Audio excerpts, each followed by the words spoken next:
Hi everyone, welcome to Nisha Edu Hub. ഇന്നത്തെ നമ്മുടെ class എന്ന് പറഞ്ഞാൽ UPSC പ്രിലിംസിന്റെ പ്രീവിയസ് ഇയർ ക്വസ്റ്റ്യൻസ് ഡിസ്കസ് ചെയ്യുകയാണ്. ഏതൊക്കെ ക്വസ്റ്റ്യൻസ് ആണെന്ന് നോക്കിയാൽ കലംകാരി പെയിന്റിംഗ്, അതുപോലെ തന്നെ ചാർട്ടർ ആക്ട് ഓഫ് 1813, സ്വദേശി മൂവ്മെന്റ്. സോ ഈ ഒരു ടോപ്പിക്സിനെ ബേസ് ചെയ്തിട്ടുള്ള പ്രീവിയസ് ഇയർ ക്വസ്റ്റ്യൻസ് ആണ് നമ്മൾ ഡിസ്കസ് ചെയ്യുന്നത്. ഈ ചാർട്ടർ ആക്ട് ഓഫ് 1813 അല്ലെങ്കിൽ സ്വദേശി മൂവ്മെന്റ് എന്നൊക്കെ പറഞ്ഞാൽ UGC നെറ്റ് എക്സാം, ഇപ്പൊ ഹിസ്റ്ററി സബ്ജക്ട് ഫോക്കസ് ചെയ്ത് പഠിക്കുന്നവർക്ക് യൂസ്ഫുൾ ആണ്, PSC എക്സാമുകൾക്ക് യൂസ്ഫുൾ ആണ്. അപ്പൊ ഒരു കോമൺ ആയിട്ടുള്ള ഒരു ടോപ്പിക്കാണ് ഇത്.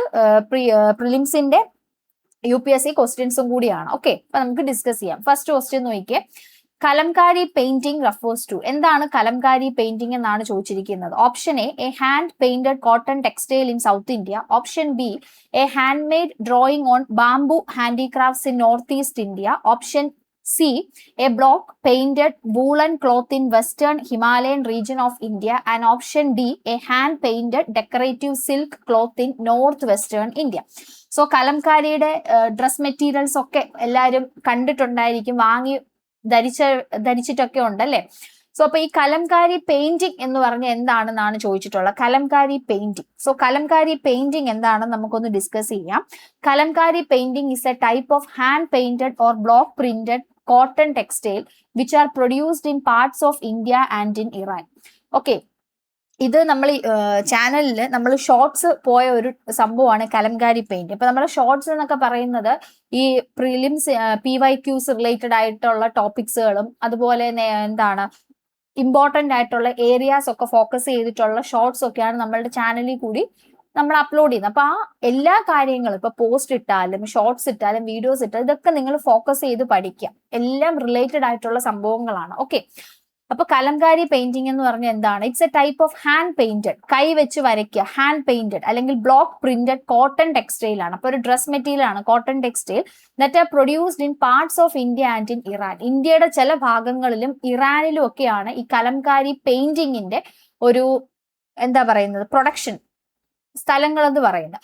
The Machilipatnam Kalamkari craft made at Pedana near by Machilipatnam in Krishna district of Andhra Pradesh. Okay, അത് എടുത്തു പറഞ്ഞിട്ടുണ്ട്. മച്ചിലിപ്പട്ടണം കലംകാരി ക്രാഫ്റ്റ് ഉണ്ട്, അത് ആന്ധ്രാപ്രദേശിലെ കൃഷ്ണ ഡിസ്ട്രിക്റ്റിലെ മച്ചിലിപ്പട്ടണം എന്ന് പറയുന്ന സ്ഥലത്തില് പെഡാന എന്നൊക്കെ പറയുന്ന സ്ഥലത്താണ് ഈ പറയുന്ന മച്ചിലിപ്പട്ടണം കലംകാരി ക്രാഫ്റ്റ്. അപ്പൊ ഇത് നിങ്ങൾ ഒന്ന് വായിച്ചു നോക്കുമ്പോൾ തന്നെ ഈ സ്ഥലങ്ങൾ മനസ്സിൽ വരും അല്ലെ. മച്ചിലിപ്പട്ടണം കലംകാരി ക്രാഫ്റ്റ്, പെഡാന, മച്ചിലിപ്പട്ടണം, കൃഷ്ണ ഡിസ്ട്രിക്ട്, ആന്ധ്രാപ്രദേശ്, ഇതൊക്കെ ഓർത്തു വെക്കാം. It evolve with patronage of the Mughals and the Golconda sultanate. Okay, ഈ ഒരു കലംകാരി പെയിന്റിങ് ഇങ്ങനെ വരുന്നത്, ഇവോൾവ് ചെയ്യുന്നത് ഈ മുഗൾസ് അല്ലെങ്കിൽ ഗോൾക്കൊണ്ട സുൽത്താനേറ്റിന്റെ ഒരു ആഭിമുഖ്യത്തോടു കൂടിയ, പാട്രണേജോട് കൂടി ഒരു ആഭിമുഖ്യം അല്ലെങ്കിൽ ഒരു പിന്തുണ, രക്ഷാധികാരം എന്നൊക്കെ നമ്മൾ പറയാം, അല്ലെങ്കിൽ ഒരു രക്ഷകർത്തൃത്വം എന്നൊക്കെ പറയുന്ന രീതിയിൽ ഒരു ആഭിമുഖ്യം, ഒരു ഓർത്താൽ മതി, ഒരു സപ്പോർട്ടിങ്, ഈ ഒരു മുഗൾസ് അല്ലെങ്കിൽ ഗോൾക്കൊണ്ട സുൽത്താനേറ്റിന്റെ ഒരു ആഭിമുഖ്യത്തോടു കൂടിയാണ് ഈ കലംകാരി പെയിന്റിങ്ങിന്റെ ഇവോൾവ് ചെയ്യുന്നത്. അത് പിന്നീട് നമ്മളുടെ ഇന്ത്യയിലെ ചില ഭാഗങ്ങളിലും ഇറാനിലും ഒക്കെയാണ് ഇത് പ്രൊഡ്യൂസ് ചെയ്യപ്പെടുന്നത്. ഓക്കെ, അതുപോലെ കലംകാരി എന്നുള്ള പേര് ഓർത്ത് നോക്കിക്കേ. ഡിറൈവ്ഡ് ഫ്രം കലം. കലം എന്ന് പറഞ്ഞാൽ എന്താണ്? ഹിന്ദിയില് പെൻ അല്ലെ, പേനൊക്കെയാണ് കലം എന്ന് പറയുന്നത്. കാരി മീൻസ് ക്രാഫ്റ്റ്സ്മാൻഷിപ്പ്, ഈ ക്രാഫ്റ്റ്സ് ഒക്കെ ചെയ്യുന്ന ആളുകൾ. ഇവിടെ ഓർഗാനിക് കളേഴ്സ് മാത്രമാണ് യൂസ് ചെയ്യുന്നത്. അതാണ് ഈ കലംകാരി പെയിന്റിങ്ങിന്റെ മറ്റൊരു പ്രത്യേകത. It uses organic colours. So ഇത്രയും ഇതിൽ നിന്ന് നമുക്ക് എന്ത് മനസ്സിലാക്കാം? കലംകാരി പെയിന്റിംഗ് എന്ന് പറഞ്ഞാൽ it refers to option A hand painted cotton textile in south India അല്ലെ. സൗത്ത് ഇന്ത്യയിലെ ഒരു കൈവച്ച് വരയ്ക്കുന്ന ഹാൻഡ് പെയിന്റഡ് കോട്ടൺ ടെക്സ്റ്റൈൽ ആണ് കലംകാരി എന്ന് പറയുന്നത്. ഇപ്പൊ ഓക്കെ ആയില്ലേ? സോ കലംകാരി പെയിന്റിംഗ് എന്ന് പറഞ്ഞാൽ റെഫേഴ്സ് ടു ഓപ്ഷൻ എ ആണ് ആൻസർ വരുന്നത്.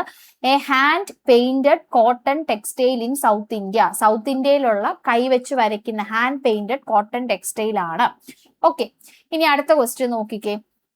Consider the following statements about the charter act of 1813. 1813 charter ആക്ടുമായിട്ട് ബന്ധപ്പെട്ട ചില സ്റ്റേറ്റ്മെന്റ്സുകൾ താഴെ കൊടുത്തിരിക്കുന്നു. Which of the statements given above are correct? അതിൽ ഏതൊക്കെ സ്റ്റേറ്റ്മെന്റ്സ് ആണ് കറക്റ്റ് എന്നുള്ളത് നമ്മൾ ഐഡന്റിഫൈ ചെയ്യുക. ഫസ്റ്റ് സ്റ്റേറ്റ്മെന്റ് എന്താ കൊടുത്തിരിക്കുന്നത്? It ended the trade monopoly of the East India Company in India except for trade in tea and trade with China. Second option കൊടുത്തിട്ടുള്ളത് it asserted the sovereignty of the British crown over the Indian territories held by the company. Third one, the revenues of India were now controlled by the British parliament. Question വായിക്കുമ്പോൾ തന്നെ അറിയാം വളരെ direct ആയിട്ടുള്ള ഒരു question ആണ്. കാരണം charter act of 1813 പഠിച്ച ഒരു സ്റ്റുഡന്റിന് കൃത്യമായിട്ട് ആൻസർ ചെയ്യാൻ പറ്റുന്ന ഒരു കോംപ്ലിക്കേഷനും ഇല്ലാത്ത ഡയറക്റ്റ് ക്വസ്റ്റ്യൻ ആണ്. എന്താണ് 1813 ചാർട്ടർ ആക്ട് എന്ന് പറഞ്ഞത്? ചാർട്ടർ എന്ന് പറയുമ്പോൾ എന്താണ്? ഒരു അവകാശ പത്രം അല്ലെ, ഒരു ധാരണാപത്രം അല്ലെങ്കിൽ അവകാശ പത്രം എന്നൊക്കെ പറയാം. ഓക്കെ, അതായത് ഈ ചാർട്ടർ ആക്ട് ഓഫ് 1813 എന്ന് പറഞ്ഞാൽ ബ്രിട്ടീഷ് പാർലമെന്റ് പാസ് ചെയ്യുന്ന ഒരു ആക്ട് ആണ്. അതെന്താണ് പ്രധാനമായിട്ട് പറയുന്നത് ചോദിച്ചാൽ, ഈ ഈസ്റ്റ് ഇന്ത്യ കമ്പനി ഉണ്ടല്ലോ, ബ്രിട്ടീഷുകാരുടെ ഈസ്റ്റ് ഇന്ത്യ കമ്പനിക്ക് വീണ്ടും ഒരു 20 വർഷവും കൂടി അവരുടെ ഭരണം, മീൻസ് അവരുടെ ഈ ഒരു അതോറിറ്റി അല്ലെങ്കിൽ അധികാരം അല്ലെങ്കിൽ ഒരു ഭരണം പുതുക്കി നൽകുകയായിരുന്നു, റെന്യൂ ചെയ്യുകയായിരുന്നു. വീണ്ടും ഒരു 20 വർഷത്തേക്കും കൂടി എക്സ്റ്റെൻഡ് ചെയ്തു അല്ലെങ്കിൽ റെന്യൂ ചെയ്യുന്ന ഒരു അവരുടെ ഭരണം അടുത്തൊരു 20 വർഷത്തേക്കും കൂടി പുതുക്കി കൊടുക്കുക. ഓക്കെ, അത് അങ്ങനെ പാസ് ചെയ്ത ഒരു ആക്ട്, ബ്രിട്ടീഷ് പാർലമെന്റ് പാസ് ചെയ്തതാണ് ചാർട്ടർ ആക്ട് ഓഫ് 1813 എന്ന് പറയുന്നത്. ഈസ്റ്റ് ഇന്ത്യ കമ്പനി ആക്ട് എന്നും ഇതിനൊരു മറ്റൊരു പേരുണ്ട്. പ്രധാനമായിട്ടും ചാർട്ടർ ആക്ട് 1813 എന്നാണ് പറയുന്നത്. പ്രധാന പോയിന്റ് എന്ന് പറയുന്നത് ഈസ്റ്റ് ഇന്ത്യ കമ്പനിയുടെ ഭരണം ഒരു 20 വർഷത്തെ അനദർ 20 ഇയേഴ്സ്, ഒരു 20 ഇയേഴ്സും കൂടി റെന്യൂ ചെയ്ത് നൽകി ബ്രിട്ടീഷ് പാർലമെന്റ്. അത് കൂടാതെ തന്നെ അതിനകത്ത് മറ്റ് ചില പ്രത്യേകതകളും സവിശേഷതകളും കൂടിയുണ്ട്. ഒന്നെന്ന് പറഞ്ഞാൽ ഈസ്റ്റ് ഇന്ത്യ കമ്പനിയുടെ ട്രേഡ് മോണോപ്പൊളി അവസാനിപ്പിച്ചു, അതായത് വ്യാപാര കുത്തക അവസാനിപ്പിച്ചു. ഇപ്പൊ ഈസ്റ്റ് ഇന്ത്യ കമ്പനി മാത്രം തന്നെ എന്താണ് എല്ലാ കാര്യങ്ങളിലും ഒരു കുത്തക അവകാശം നേരിടുക, അവരുടെ ഒരു മോണോപ്പൊളി ഉണ്ടല്ലോ, അതങ്ങ് അവസാനിപ്പിച്ചു. പക്ഷെ 2 കാര്യങ്ങൾ ഒഴികെയാണ് ചൈനയുമായുള്ള വ്യാപാരവും തേയില വ്യാപാരവും ഒഴികെ ഇന്ത്യയിലെ കമ്പനിയുടെ കുത്തക അവകാശം ഈ നിയമം എടുത്തു മാറ്റി. ചാർട്ടർ ആക്ട് 1813 വന്നതോടുകൂടി ഈസ്റ്റ് ഇന്ത്യ കമ്പനി, ഇന്ത്യയിലെ ഈസ്റ്റ് ഇന്ത്യ കമ്പനിയുടെ ആ ട്രേഡ് മോണോപ്പൊളി അവസാനിപ്പിച്ചു. പക്ഷെ 2 കാര്യങ്ങൾ ഒഴികെയാണ്, ഒന്ന് തേയില വ്യാപാരവും അതുപോലെ ചൈനയുമായിട്ടുള്ള വ്യാപാരം. ഈ 2 കാര്യങ്ങൾ ഒഴികെ ബാക്കി ഇന്ത്യയിലുള്ള ഈസ്റ്റ് ഇന്ത്യ കമ്പനിയുടെ ആ ഒരു ട്രേഡ് മോണോപ്പൊളി, വ്യാപാര കുത്തക അവകാശം എൻഡ് ചെയ്തു. ഓക്കെ ആണല്ലോ. സെക്കൻഡ്, പിന്നീട് അവർ ചെയ്തതെന്ന് പറഞ്ഞാൽ കമ്പനിയുടെ ഭരണം, ആദ്യം ഞാൻ പറഞ്ഞതുപോലെ തന്നെ കമ്പനിയുടെ ഭരണം നീട്ടി നൽകി. ഒരു 20 വർഷവും കൂടി ബ്രിട്ടീഷ് പാർലമെന്റ് ആ ഒരു കമ്പനിയുടെ ഭരണം, ആ ഒരു ചാർട്ടർ, ആ ഒരു അവകാശ പത്രം എന്ത് ചെയ്തു? പുതുക്കി നൽകി, അനദർ 20 ഇയേഴ്സ്. പിന്നെന്താണ് ചെയ്തത്? ഇത് സ്റ്റേറ്റ്മെന്റ് ഇല്ലാത്ത 2-3 കാര്യങ്ങളും കൂടി ഉണ്ട്. അതായത് വിദ്യാഭ്യാസത്തിനുള്ള ഫണ്ട്, ഇന്ത്യക്കാരുടെ വിദ്യാഭ്യാസത്തിനായിട്ട് വർഷം തോറും 1 ലക്ഷം രൂപ മാറ്റിവെക്കാനുള്ള ഒരു വ്യവസ്ഥയും കൂടി ഈ ഒരു ആക്ട് മൂലം എന്ത് ചെയ്തു? അവര് അഡോപ്റ്റ് ചെയ്ത്. ഈ ഒരു ആക്ടിൽ അതും കൂടി ഉണ്ട്. ഇന്ത്യക്കാരുടെ വിദ്യാഭ്യാസത്തിനായിട്ട് വർഷം തോറും 1 ലക്ഷം രൂപ മാറ്റിവെക്കാനുള്ള വ്യവസ്ഥയും ചെയ്തു.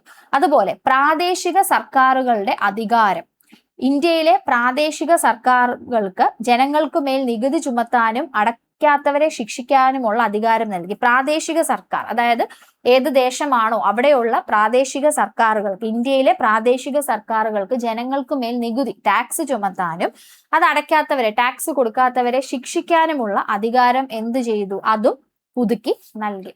അപ്പൊ ഇത്രയും കാര്യങ്ങളെങ്കിലും നമ്മൾ PYQന്റെ ഡിസ്കഷൻ ആണ്. ഒരുപാട് ആധികാരികമായിട്ട് ആ ടോപ്പിക്കുകളിലേക്ക് ആഴത്തിൽ നമ്മൾ ഇറങ്ങി ചെല്ലുന്നില്ലെങ്കിലും ഇത്രയും പ്രധാനപ്പെട്ട കാര്യങ്ങളെങ്കിലും ഒന്ന് ഓർത്തു വെക്കുക. PYQ ഡിസ്കഷൻ ആയതുകൊണ്ട് അതിലെ പ്രധാന ഫാക്ട്സുകൾ മാത്രമാണ് നമ്മൾ ഡിസ്കസ് ചെയ്തുകൊണ്ട് പോകുന്നത്.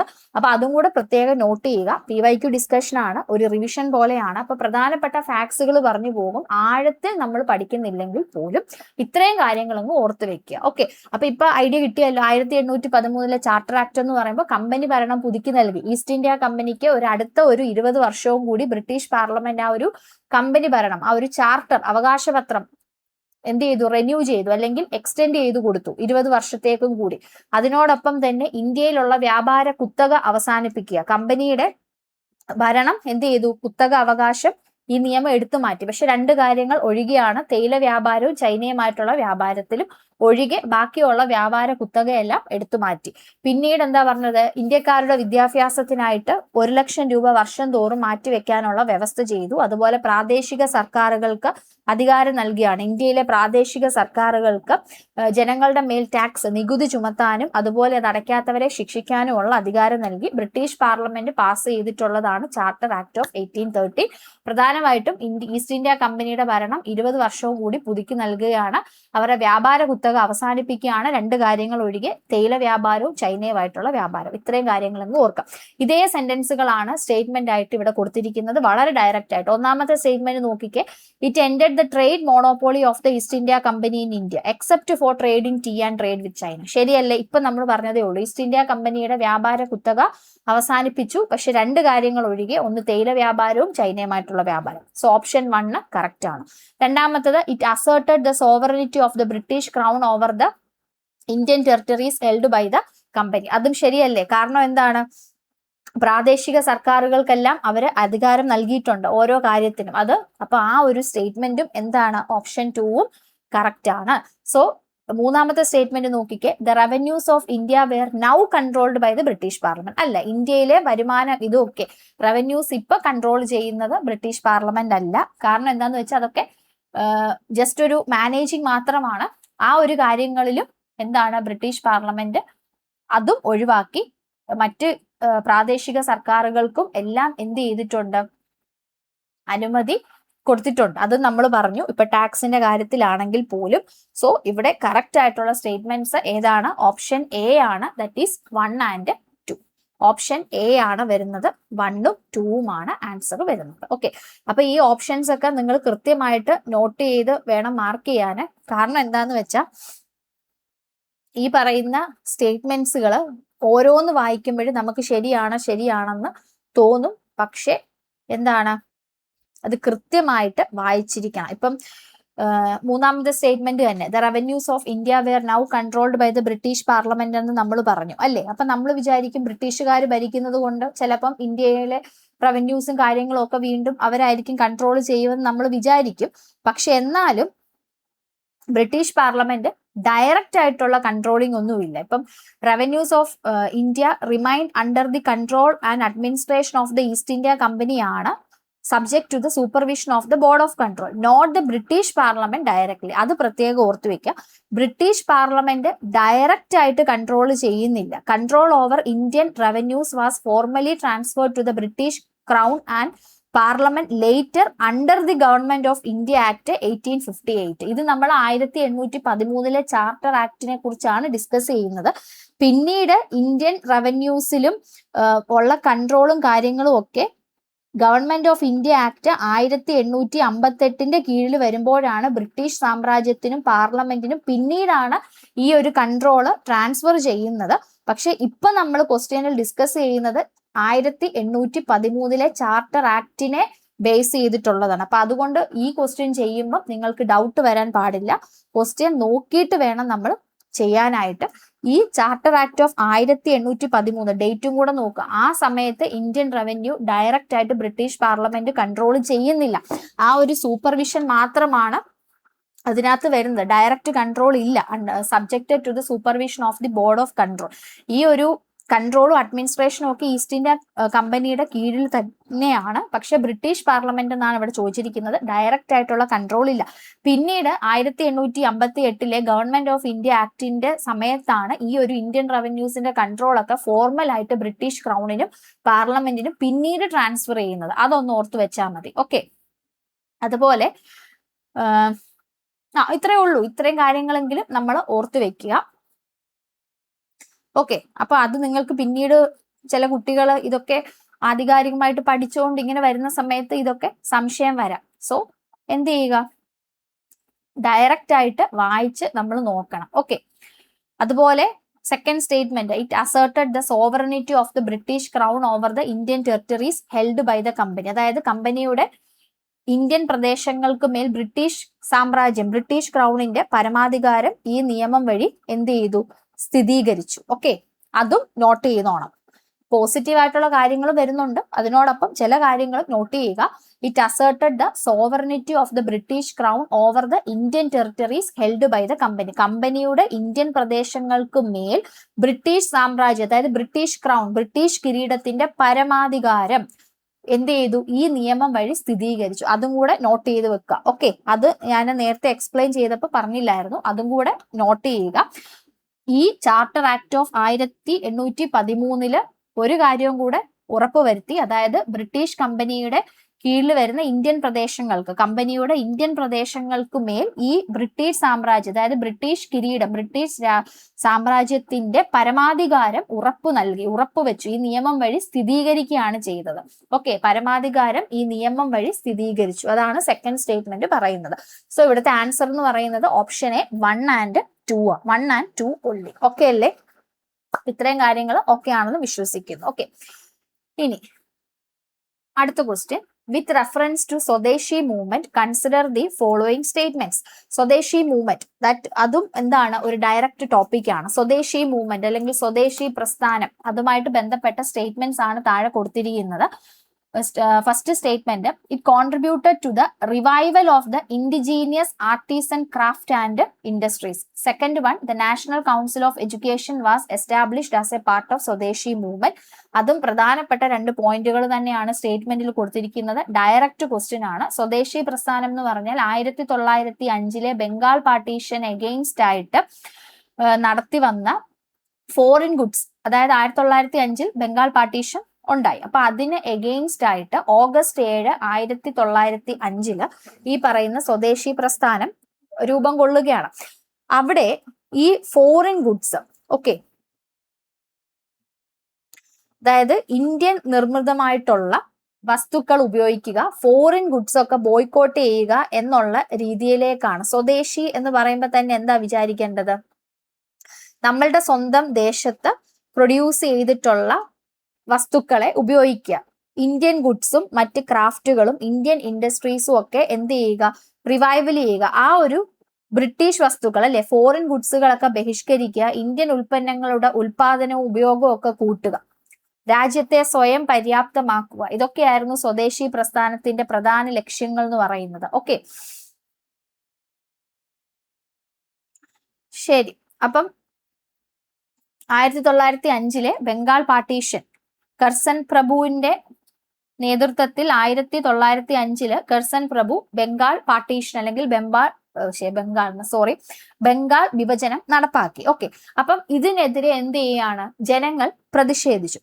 അപ്പൊ ആ സമയത്താണ് ഇത്തരത്തിൽ ഒരു സ്വദേശി മൂവ്മെന്റ്, സ്വദേശി പ്രസ്ഥാനം 1905 ഓഗസ്റ്റ് 7 ഔദ്യോഗികമായിട്ട് തുടങ്ങിയത്. സ്വദേശി മൂവ്മെന്റ് അല്ലെങ്കിൽ സ്വദേശി പ്രസ്ഥാനം എന്ന് പറയുന്നത് ബ്രിട്ടീഷ് ഭരണം അവസാനിപ്പിക്കാനും ഇന്ത്യയുടെ സാമ്പത്തിക സ്ഥിതി മെച്ചപ്പെടുത്താനും ഒക്കെ തുടങ്ങിയ ഒരു ജനകീയ മുന്നേറ്റമാണ് ഈ പറയുന്ന സ്വദേശി പ്രസ്ഥാനം എന്ന് പറയുന്നത്. അതുപോലെ ബംഗാൾ വിഭജനത്തിനെതിരെയാണ്, എഗെയിൻസ്റ്റ് ബംഗാൾ പാർട്ടീഷൻ, അതുകൂടെ ഓർക്കുക, എഗെയിൻസ്റ്റ് ബംഗാൾ പാർട്ടീഷൻ 1905 ഓഗസ്റ്റ് 7 ഇത് ഒഫീഷ്യലി സ്റ്റാർട്ട് ചെയ്യുന്നത്, ഔദ്യോഗികമായിട്ട് തുടങ്ങുന്നത്. പ്രധാനമായിട്ട് ഫോറിൻ ഗുഡ്സ് ബോയ്ക്കോട്ട് ചെയ്യുക, വിദേശ നിർമ്മിത വസ്തുക്കൾ, വിദേശ സാധനങ്ങൾ ബഹിഷ്കരിക്കുക, സ്വന്തം നാട്ടിൽ, അതായത് സ്വന്തം സ്വദേശത്തെ, സ്വദേശി എന്ന് പറയുന്ന വാക്ക് റിലേറ്റ് ചെയ്ത് പഠിക്കുക, സ്വന്തം നാട്ടിലെ സ്വന്തം സ്വദേശത്തെ ഉൽപ്പന്നങ്ങൾ ഉപയോഗിക്കുക. ഇതൊക്കെയായിരുന്നു പ്രധാന ലക്ഷ്യങ്ങൾ. അതുവഴി സ്വന്തം രാജ്യത്തെ സ്വയം പര്യാപ്തമാക്കുക. ഓക്കെ, അപ്പൊ അങ്ങനെ വന്നപ്പോഴത്തേക്ക് this directly led to a massive promotion and revival of the indigenous artisan crafts and local industries. നമ്മളുടെ സ്വന്തം ദേശത്തെ ഉൽപ്പന്നങ്ങൾ, ക്രാഫ്റ്റ്സ്, എന്താണ് ഇൻഡസ്ട്രീസ്, ഹാൻഡ്ലൂംസ്, അപ്പൊ ഇതൊക്കെ റിവൈവ് ചെയ്തു. ഒന്നുകൂടെ എന്താണ്, ഒരു ഉണർന്നു അല്ലേ. ഫോറിൻ ഗുഡ്സ് ബഹിഷ്കരിക്കുന്നു, സ്വന്തം ദേശത്തെ വസ്തുക്കൾ ഉപയോഗിക്കുന്നു. അപ്പം റിവൈവൽ സംഭവിച്ചു അല്ലെ. Contributed to the revival of the indigenous artisan crafts and industries. അതുപോലെ തന്നെ National Council of Education was established as a part of Swadeshi movement. അതും ശരിയാണ്. 1906 ഈ സ്വദേശി മൂവ്മെന്റിന്റെ എഡ്യൂക്കേഷണൽ ബോയ്ക്കോട്ടിന്റെ ഭാഗമായിട്ടാണ് നാഷണൽ കൗൺസിൽ ഓഫ് എഡ്യൂക്കേഷൻ 1906 സ്ഥാപിക്കുന്നത്. As a part of the സ്വദേശി movements educational boycott. അപ്പൊ അങ്ങനെ വരുമ്പോൾ നാഷണൽ കൗൺസിൽ ഓഫ് എഡ്യൂക്കേഷൻ എന്ന് പറയുന്നത് സ്വദേശി മൂവ്മെന്റിന്റെ ഒരു ഭാഗമായിട്ട് എസ്റ്റാബ്ലിഷ് ചെയ്യപ്പെട്ടതാണ്. ഓക്കെ, സ്വദേശി മൂവ്മെന്റ് അല്ലെങ്കിൽ സ്വദേശി പ്രസ്ഥാനം എന്നൊക്കെ പറയാം. അപ്പം നാഷണൽ കൗൺസിൽ ഓഫ് എഡ്യൂക്കേഷൻ എന്ന് പറയുന്നതും സ്വദേശി മൂവ്മെന്റിന്റെ ഒരു ഭാഗമായിട്ട് എസ്റ്റാബ്ലിഷ് ചെയ്യപ്പെട്ടതാണ്. അപ്പൊ ഇവിടുത്തെ ആൻസർ എന്ന് പറയുന്നത് ഓപ്ഷൻ സി ആണ്. അതായത് ബോത്ത് 1 and 2 രണ്ട് സ്റ്റേറ്റ്മെന്റ്സും കറക്റ്റ് ആണ്. സോ ആൻസർ വരുന്നത് ബോത്ത് 1 and 2. അപ്പൊ ആ പേര് വെച്ച് തന്നെ ഒന്ന് റിലേറ്റ് ചെയ്ത് നോക്കണം അല്ലെ. സ്വദേശി എന്ന് പറയുമ്പോൾ സ്വന്തം ദേശത്തെ വസ്തുക്കളെ പ്രൊമോട്ട് ചെയ്യുക, അതിനെ റിവൈവ് ചെയ്യുക, ഫോറിൻ ഗുഡ്സിനെ ഒക്കെ എന്താണ് ബോയ്ക്കോട്ട് ചെയ്യുന്ന, വിദേശ വസ്തുക്കളെ ബോയ്ക്കോട്ട് ചെയ്യുന്ന സമയത്ത് സ്വന്തം ദേശത്തെ നിർമ്മിതമായിട്ടുള്ള വസ്തുക്കളെ പ്രൊമോട്ട് ചെയ്യുക. Okay, national Council of Education was established on, correct date പറയുകയാണെങ്കിൽ August 15, 1906 during this Swadeshi movement to organize a system of education, literary, scientific and technical on national lines and national control. മനസ്സിലായോ? അതായത് August 15, 1906 August 15, 1906 രൂപീകരിച്ച ഒരു സ്വദേശി പ്രസ്ഥാനത്തിന്റെ ഭാഗമായി രൂപീകരിച്ച മറ്റൊരു പ്രസ്ഥാനമാണ് നാഷണൽ കൗൺസിൽ ഓഫ് എഡ്യൂക്കേഷൻ, ദേശീയ വിദ്യാഭ്യാസ കൗൺസിൽ. ഓഗസ്റ്റ് 15, 1906 കൽക്കട്ടയിലാണ് ദേശീയ വിദ്യാഭ്യാസ കൗൺസിൽ നിലവിൽ വരുന്നത്. ലക്ഷ്യം എന്താണ്? ലിറ്റററി, സാഹിത്യപരവും ശാസ്ത്രപരവും സാങ്കേതികവുമായിട്ടുള്ള വിഷയങ്ങളിൽ ദേശീയ ലൈനിലുള്ള on the basis of national line വിദ്യാഭ്യാസം നൽകുക. ബ്രിട്ടീഷ് നിയന്ത്രണത്തിലുള്ള സ്കൂളുകൾക്കും കോളേജുകൾക്കും പകരമായി സ്വയം ഭരണാധികാരമുള്ള വിദ്യാഭ്യാസ സ്ഥാപനങ്ങൾ വളർത്തിക്കൊണ്ടുവരിക എന്നുള്ളതായിരുന്നു ഈ ഒരു നാഷണൽ കൗൺസിൽ ഓഫ് എഡ്യൂക്കേഷന്റെ പ്രധാന ലക്ഷ്യം എന്ന് പറയുന്നത്. സോ സ്വദേശി മൂവ്മെന്റുമായിട്ടുള്ള ബന്ധം എന്ന് പറഞ്ഞാൽ സ്വദേശി മൂവ്മെന്റ് സമയത്ത്, സ്വദേശി പ്രസ്ഥാന കാലത്ത് വിദേശ വസ്തുക്കൾ ബഹിഷ്കരിച്ചതുപോലെ തന്നെ ഔദ്യോഗികമായിട്ടുള്ള വിദ്യാഭ്യാസ സമ്പ്രദായം ബഹിഷ്കരിച്ച് തദ്ദേശീയമായിട്ടുള്ള അറിവും തൊഴിലധിഷ്ഠിത പരിശീലനവും നേടാനാണ് നാഷണൽ കൗൺസിൽ ഓഫ് എഡ്യൂക്കേഷൻ വലിയ പങ്ക് വഹിച്ചു. സോ അങ്ങനെ വരുമ്പോൾ this national Council of education എന്ന് പറഞ്ഞാൽ was established as a part of Swadeshi movement. അപ്പൊ രണ്ട് സ്റ്റേറ്റ്മെന്റ്സും കറക്റ്റ് ആണ്. ഇവിടുത്തെ ആൻസർ വരുന്നത് ഓപ്ഷൻ സി ആണ്, ബോത്ത് 1 and 2. സോ ഇത്രയും കാര്യങ്ങളെങ്കിലും മിനിമൽ ആയിട്ട് നമ്മൾ അറിഞ്ഞിരിക്കുക. ഇത് ഡീറ്റെയിൽ ആയിട്ട് ഒരുപാട് കാര്യങ്ങളുണ്ട്, പക്ഷെ ഇത്രയെങ്കിലും on the basis of PYQ discussion, PYQs analyse ചെയ്യുന്നതിന്റെ ബേസിസിൽ ഇത്രയും ഫാക്ട്സുകളെങ്കിലും നമ്മൾ പഠിച്ചിരിക്കുക. Okay, thank you.